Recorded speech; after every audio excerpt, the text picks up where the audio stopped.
అసలు cinema fail అవ్వడానికి reason ఏంటి? ఎందుకు ఆడియన్స్ కనెక్ట్ అవ్వలేదు అనేది ఒకసారి మీకు డీటెయిల్ గా చెప్తాను. చాలా స్పాయిలర్స్ అయితే ఉంటాయి. ఎవరైనా మూవీ చూడకపోతే మటుకు ఈ వీడియోని ఇక్కడే స్కిప్ చేసేయండి. ఎందుకంటే మనం సినిమా గురించి సంబంధించిన డిస్కషన్ చేయాలంటే ఖచ్చితంగా సీన్స్ కి సంబంధించిన లాజిక్స్ గానీ, రీజనింగ్ గానీ ఇవన్నీ చెప్పాలంటే మనకి స్పాయిలర్స్ అనేవి ఉంటాయి. సో సినిమాని ఎవరైనా చూడకపోతే ఎక్కడితో వీడియో స్కిప్ చేసి ఈ సినిమా ఎందుకు కామన్ ఆడియన్స్ కి కనెక్ట్ అవ్వలేకపోయింది, అసలు ప్రాబ్లం ఏంటి అంటే సినిమాటిక్ లిబర్టీ, విపరీతమైన cinematic Liberty. Game changer movie అనేది కమర్షియల్ మూవీ, అందరికీ తెలుసు. కమర్షియల్ మూవీస్ లో సినిమాటిక్ లిబర్టీ అనేది చాలా ఎక్కువగా తీసుకుంటారు. అలాగే సినిమాటిక్ లిబర్టీ అనేది ఎంతే తీసుకోవాలి, ఇంతకు మించి తీసుకోకూడదు అని లిమిటేషన్స్ అంటూ ఏమీ లేవు. ఎవరికి నచ్చిన సినిమాటిక్ లిబర్టీ వాళ్ళు తీసుకుంటారు. ఫర్ ఎగ్జాంపుల్ కి మీరు స్టార్టింగ్ సీన్స్ లోనే చూసుకుంటే కలెక్టర్ ఛార్జ్ తీసుకోగానే ఒక మీటింగ్ పెడతారు. దానికి బిల్ల బంట్రోత్ గా ఉన్న సునీల్ అటెండ్ అవుతాడు.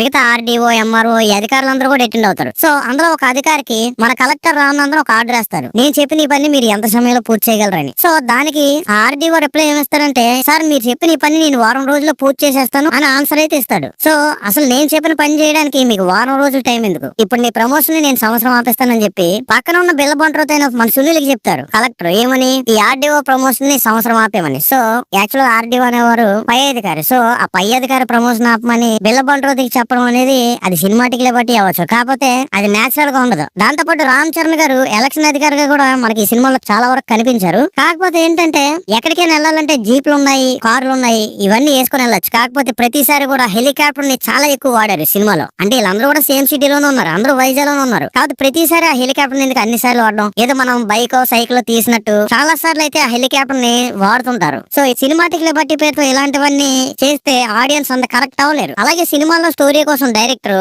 ఆ క్యారెక్టర్లు గానీ, ఆ సంఘటనలు గానీ మరీ కన్వీనియన్స్ గా వాడేసుకున్నారు. ఫర్ ఎగ్జాంపుల్ కి ఇప్పుడు అంజలి గారు ఉన్నారు. అంతో కొంత సినిమాలో కొంచెం వెయిట్ ఉన్న క్యారెక్టర్, కొంచెం ఎమోషన్ బిల్డ్ చేయగలిగే క్యారెక్టర్ ఏదైనా ఉందంటే అది అంజలి గారిది. సో ఈ అంజలి గారి క్యారెక్టర్ కూడా అక్కడ కన్వీనియన్స్ కోసం చంపేశారు. ఇలా ఎందుకు చంపేశారు? డైరెక్టర్ గారికి వేరే ఆప్షన్ లేదు. ఒకవేళ అంజలి గారి క్యారెక్టర్ అక్కడ చనిపోకపోతే రామ్ నందన్ ని ఈసీ పోస్టింగ్ నుంచి సస్పెండ్ చేస్తారు. అలాగే ఎలక్షన్ కూడా క్యాన్సిల్ అయిపోతాయి. సో స్టోరీ ముందుకు జరగదు. సో ఇలా స్టోరీ ముందుకు జరగడం కోసం అంజలి గారిని కన్వీనియంట్ గా చంపేశారు. సో ఇది కూడా ఒక ప్రాబ్లం అయింది. దాంతో పాటు మనకు స్టార్టింగ్ లో ట్రైన్ ఫైట్ లో రామ్ నందన్ ఒక గుండుగారితో ఫైట్ చేస్తాడు. ఆ ఫైట్ చేయడమే కాకుండా ఆ గుండుగారిని ట్రైన్ కింద పడకుండా కాపాడేసి అక్కడ నుంచి వెళ్ళిపోతాడు హెలికాప్టర్ మీద. సో ఇలా ఎందుకు చేశాడంటే క్లైమాక్స్ లో అదే గుండుగాడు మళ్ళీ ఈ రామ్ నందన్ కి హెల్ప్ చేస్తాడు. ఈ రౌడీలు అది వస్తుంటే వచ్చి అడ్డుకోవడం గానీ ఇలాంటివి. సో అక్కడ ఇలా రామ్ నందన్ కి హెల్ప్ చేయాలి కాబట్టి ఈ స్టార్టింగ్ లో ఆ గుండుగారిని మన రామ్ నందన్ కాపాడాడు. ఇది కూడా కన్వీనియంట్ గానే ఉంది. దాంతో పాటు ఈ సినిమా మనం చూస్తున్నప్పుడు ఆల్రెడీ ఇలాంటి సీన్ మనం ఏదో సినిమాలో చూసేసామే అనే ఫీలింగ్ వస్తుంది. ఎగ్జాంపుల్ శివాజీలో ఒక సీన్ లో చాలా మంది పొలిటీషియన్స్ మీకు లంచం కావాలంటే ఈ రూమ్ లోకి రండి, నిజాయితీగా ఉండేవాళ్ళు ఆ రూమ్ లోకి వెళ్ళండి అనే టైప్ లో ఒక సీన్ ఉంటుంది. సో అలాగే ఇలాంటి సీన్ నాయకులో కూడా ఉంటుంది. రూమ్ లో పిలిచి చాక్లెట్ పెడతారు. చాక్లెట్ కావాలంటే ఈ రూమ్ లోకి రండి అని చెప్పి వాళ్ళందరినీ కూడా కుమ్మి పడేస్తారు. సో గేమ్ చేంజర్ లో కూడా సేమ్ అలాంటి సీనే ఒకటి ఉంటుంది. ఈ బ్యాచ్ అంతా మీరు ఈ బస్సులోకి వెళ్ళండి, ఈ మిగిలిన బ్యాచ్ అంతా ఆ బస్సులోకి వెళ్ళండి, ఏ బస్సులోకి వెళ్తారో మీరు సెలెక్ట్ చేసుకోండి అనే టైప్ లో ఒక సీన్ ఉంటుంది. సో ఆల్రెడీ ఇలాంటి సీన్స్ మనం శంకర్ గారి సినిమాలోనే చూసాం. అలాగే హీరోకి కూడా ఒక లోపం లాగా నత్తి పెట్టారు. సో ఇలాంటిదే మనకి రంగస్థలంలో కూడా రామ్ చరణ్ గారికి చూడు ఉంటుంది. కాకపోతే అక్కడ ఏంటంటే రామ్ చరణ్ గారికి అక్కడ చూడు ఉండడం అనేది ఒక ఫన్ జనరేట్ చేయడం కోసం వాడి ఒక కామెడీ యాంగిల్ లో చూపించారు. కాకపోతే ఇక్కడ మనకి హీరోకి నత్తి ఉండడం అనేది మనకి చాలా బాధ కలిగిస్తుంది. ఎందుకు బాధ కలిగిస్తుంది అంటే సేమ్ ఈ సినిమాలో అప్పన్నకి నత్తి ఎలా అయితే ఉందో అలాంటి క్యారెక్టర్ మనకి ఆల్రెడీ జూనియర్ ఎన్టీఆర్ జైలు అవకాశం మూవీలో కూడా ప్లే చేశాడు. సో అక్కడ కూడా మనకి హీరోకి నత్తి ఉండడం అనేది మనకి చాలా బాధ కలిగిస్తుంది. సో అదైతే వర్కౌట్ అయింది. కాకపోతే ఇలా ఇంతకు ముందే చాలా సినిమాల్లో హీరోకి లోపాలు ఉండడం అనేది వాడేశారు. సో ఈ సినిమాలో కూడా మళ్ళీ అదే రిపీట్ చేయడం ఎక్కడో కొంచెం ఆల్రెడీ చూసిన క్యారెక్టర్ ని చూసిన ఫీలింగ్ వచ్చింది. అలాగే దాంతో పాటు హీరోకేమో నత్తి పెట్టారు, సునీల్ క్యారెక్టర్ కేమో సైడ్ కి నడుస్తాడు. అలాగే అంజలి కూడా ఒక మానసిక రుగ్మత ఉన్న ఒక వ్యక్తిలా చూపించి ఆ క్యారెక్టర్ కూడా సైడ్ కే చూస్తుంటుంది. సో ఇలాంటివన్నీ కూడా ఒకే సినిమాలో ఇంతమందికి పెట్టడం కూడా కొంచెం వీడ్ గా అనిపిస్తుంది మనకి. దాంతో పాటు మనకి అప్పన్న లుక్ మీద కొంచెం కేర్ తీసుకుని ఉంటే ఇంకా బాగుండేది. ఎందుకంటే మనకి ఆచార్య సినిమాలో యంగ్ చిరంజీవిని చూసినప్పుడు ఎలా ఉంటుందో ఇక్కడ అప్పన్న క్యారెక్టర్ కూడా ఆ కర్లింగ్ హెయిర్ ఇదంతా కూడా అలా అనిపించింది. ఇంకోటి ఏంటంటే సినిమా అంతా కూడా చాలా రిచ్ గా ఉంటుంది. విపరీతంగా డబ్బులు పెట్టారు, అర్థమవుతుంది. కాకపోతే అంత డబ్బులు పెట్టిన వాళ్ళు సినిమాలో కొంచెం గ్రాఫిక్స్ మీద కూడా దృష్టి పెట్టుంటే బాగుండేది. అంటే ఇది మిగతా వాళ్ళు నోటీస్ చేశారో లేదో నాకు తెలియదు. సినిమా స్టార్ట్ అవగానే ఒక ఫ్లైఓవర్ కి పెద్ద బొక్క పడిపోతుంది. ఆ బొక్కలోంచి చాలా కార్లు కూడా కిందకి జారి పడిపోతుంటాయి. సో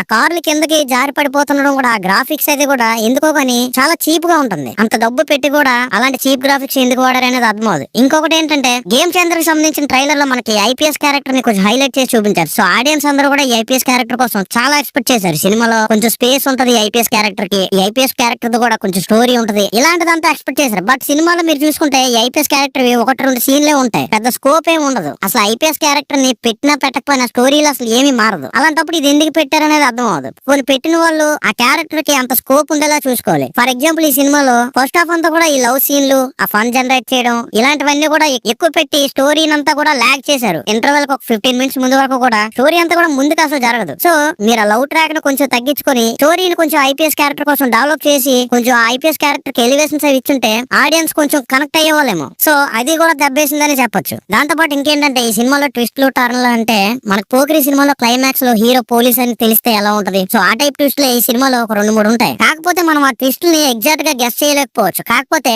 సినిమా వెళ్తున్న కొలది అసలు ఈ సినిమా క్లైమాక్స్ ఎలా ఉండబోతుంది అనేది, అసలు ఈ సినిమా తాలకి థీమ్ ఎటు వెళ్ళబోతుంది, స్టోరీ ఎలా ఎండ్ అవబోతుంది అనేది మనకి ముందే ప్రెడిక్టబుల్ గా ఉంది. అన్ప్రెడిక్టబుల్ అన్నారు కానీ క్లైమాక్స్ అయితే మనకి ప్రెడిక్టబుల్ గానే అనిపిస్తుంటుంది. సో ఇదొక పాయింట్. అండ్ ఇంకో విషయం ఏంటంటే డైరెక్టర్ శంకర్ గారు మనకి ప్రీ రిలీజ్ ఈవెంట్ లో ఒక ఇంపార్టెంట్ క్యారెక్టర్ ఉంది, అది మీకు రివీల్ చేయలేదు, డైరెక్ట్ గా మీరు సినిమాలోనే చూడండి అన్నట్టు అన్నారు. బట్ ఆ క్యారెక్టర్ ఏంటో అనేది సినిమా చూసినా కూడా నాకు అర్థం అవ్వలేదు. అది జయరామ్ క్యారెక్టర్ గురించి అన్నారా, లేకపోతే శ్రీకాంత్ గారి ఓల్డ్ క్యారెక్టర్ అన్నారా, లేకపోతే అంజలి గారి క్యారెక్టర్ కోసం అన్నారా అనేది అర్థం అవ్వలేదు. అలాంటి ఇంపార్టెంట్ క్యారెక్టర్ ఏదో అనేది కూడా ఇప్పటికీ నాకు అర్థం అవ్వట్లేదు. అలాగే సినిమాలో అన్నిటికన్నా బిగ్గెస్ట్ మిస్టరీ ఏంటంటే ఆ నానా హైరానా సాంగ్. ఆ నానా హైరానా సాంగ్ ని న్యూజిలాండ్ వెళ్ళి తీశారు. అది కూడా ఇన్ఫ్రారెడ్ కెమెరా లాంటి ఒక కాస్ట్లీ పిక్చరైజేషన్ చేశారు. ఇదంతా చేశారు. ఆడియన్స్ ఆ సాంగ్ కోసం చాలా ఏగరగా వెయిట్ చేశారు. ఆ నానా హైరానా సాంగ్ బెనిఫిట్ షోలోని లేదు, అలాగని మార్నింగ్ 4 AM షోలో కూడా పెట్టలేదు. అసలు ఎందుకు పెట్టలేదంటే ఏదో టెక్నికల్ ప్రాబ్లం ఉంది, ఆఫ్టర్ 14 తో లేకపోతే తర్వాత ఇప్పుడు ఈ సాంగ్ ని సినిమాలో యాడ్ చేస్తారని చెప్తున్నారు. అది నిజంగా టెక్నికల్ ప్రాబ్లం వల్ల అది సినిమాలో మిస్ అయిందా, లేకపోతే ఆ సాంగ్ పెడితే మళ్ళీ రిపీటెడ్ ఆడియన్స్ వీళ్ళు ఆ సాంగ్ కోసం ఏమైనా సినిమా చూస్తారు, సో దట్ ఏమైనా కలెక్షన్స్ కొంచెం పెరిగే ఛాన్స్ ఉందని మూవీ టీం ఏమైనా ప్లాన్ చేసిందా అనేది అది అర్థం అవ్వలేదు. సో ఇలా సినిమాలు అన్ని బొక్కలే చెప్పు, మరి ఏమి ప్లస్లు ఏమి లేవా అంటే ఉన్నాయి. రామ్ చరణ్ గారి క్యారెక్టర్ అయితే చాలా బాగుంది. ఇంకా చెప్పాలంటే అప్పన్ క్యారెక్టర్ ఏదైతే ఉందో ఆ క్యారెక్టర్ మాత్రం చాలా స్కోప్ అయితే ఉంది పర్ఫార్మ్ చేయడానికి. సో రామ్ చరణ్ గారు కూడా పర్ఫార్మ్ చేశారు. మనకి ఇంచుమించు ఆ రంగస్థలం మూవీలో రామ్ చరణ్ గారు ఏ విధంగా అయితే చేశారో సేమ్ ఆ కైండ్ ఆఫ్ క్యారెక్టర్ ఇందులో కూడా ప్లే చేశారు, ఎమోషన్స్ కూడా పండించారు. సో రామ్ చరణ్ గారు పర్ఫార్మ్ చేయడానికి స్కోప్ ఉన్న క్యారెక్టర్ అయితే అప్పన్ గారిది. అలాగే మదర్ సెంటిమెంట్ కూడా ఈ సినిమాలో అంతా కొంత వర్కౌట్ అయింది. ముఖ్యంగా మదర్ సెంటిమెంట్ వచ్చేటప్పుడు బ్యాక్గ్రౌండ్ లో మన తమనిచ్చే ఆ ఫ్లూట్ ఇన్స్ట్రుమెంట్ మ్యూజిక్ ఏదైతే ఉందో అది చాలా బాగా కనెక్ట్ అయింది ఆడియన్స్ కి. అలాగే సెకండ్ హాఫ్ లో సూర్య గారి పర్ఫార్మెన్స్ అయితే నెక్స్ట్ లెవెల్ లో ఉంటది కొన్ని సీన్స్ లో అయితే. మరి ముఖ్యంగా రామ్ చరణ్ సీఎం గా సైన్ చేయడానికి సూర్య గారు ఆ స్టేజ్ మీద ఒప్పుకోరు. సో ఆ సీన్ లో సూర్య గారి పర్ఫార్మెన్స్ బాగుంది. అలాగే దీంతో పాటు ఇలాంటి సీన్లు సూర్య గారు ఒక 2-3 అయితే పడ్డాయి, అవి నెక్స్ట్ లెవెల్ లో ఉన్నాయి. అలాగే జరగండి జరగండి సాంగ్ ని కొరియోగ్రఫీ చేసిన విధానం అయితే చాలా బాగుంది.